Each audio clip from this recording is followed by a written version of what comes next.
diagnosis on that. Now, they don't know how to handle the satanic side.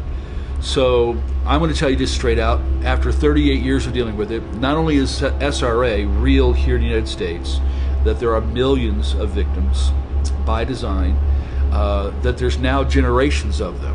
We deal with 65 and 70-year-olds. They're the first generation. Then we go to 40-year-olds and 20-year-olds. I got 8-year-olds and 12-year-olds we're dealing with. Because if you don't stop this somewhere, they do it to the next generation. That's by design. That's the way it's supposed to be for them. So, but it occurs in selection. It's generational. It caused you to simply to say that they bring a lot of trauma to the child to cause split in personality, so that they can demonize and or begin to program. You're going to be a witch. You're going to be a conjurer. You're going to be a program shooter. All kinds of these things happen. And then they're raised in that system, and they're raised to keep all of that hidden down and just have kind of little Joey up or little Sally up, and they may not know until they're 15, 16, they may not know what's inside them till later on.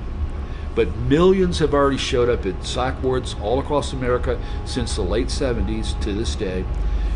More are coming. Now here's the other side of it.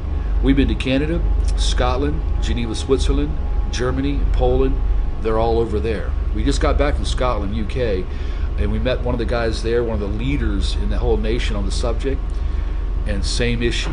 It stems from the original Nazis creating a master race. Wherever the Nazis went in the early 50s, rat lines all around the planet, wherever you see them going to escape, then you see the rise of SRA. So we need to rename this. SRA that's the tools to hammer this in and to augment these people and to bring the demonization and to create them. But really it is part of the master race development that started back in the late 30s. And Himmler's goal was to create 200 million of them. When I started dealing with ritually abused individuals, then we dealt with military-oriented, highly trained, programmed shooters and assassins inside of them. When we began to deal with them, I dealt with someone from Fort Bragg for quite a while and a few others. We were sitting in a lake, Conneaut Lake. They reached over and ripped open my shirt to see if I was wired, if I was wiring and recording them. And they were the most sophisticated satanic warrior type person. They knew 5, 6 languages. They knew the ancient Twilight languages. They knew how to conjure. They knew how to use Belteshazzar, Okwam, all these old Pictish languages of the Druids to summon. They are the real Luciferian. They've been through many human sacrificial things. So they sat there to tell me some of those things, what they've been involved with, how they sacrifice a human. I'm listening to all this stuff from them. And then they said to me, you have no idea, Russ, how many of us there are out there.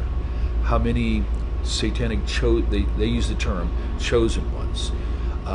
You have no idea how many. You have no idea what's coming. We smell Christian blood. We are waiting for our day. And when the call is given, millions of us will be released. And they looked at me and said, you believe in revivals and you believe in Pentecost and the power of God. You believe in all that.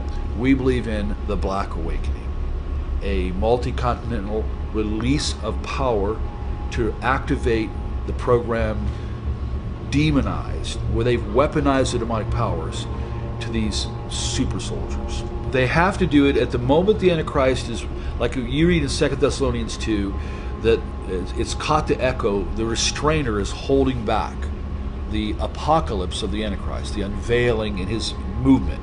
So right now he's held restrained. Soon as he who restrains is removed, soon as that occurs, we have White Horse, the release of the Antichrist. Instantly, we have the release of the red. It says the whole earth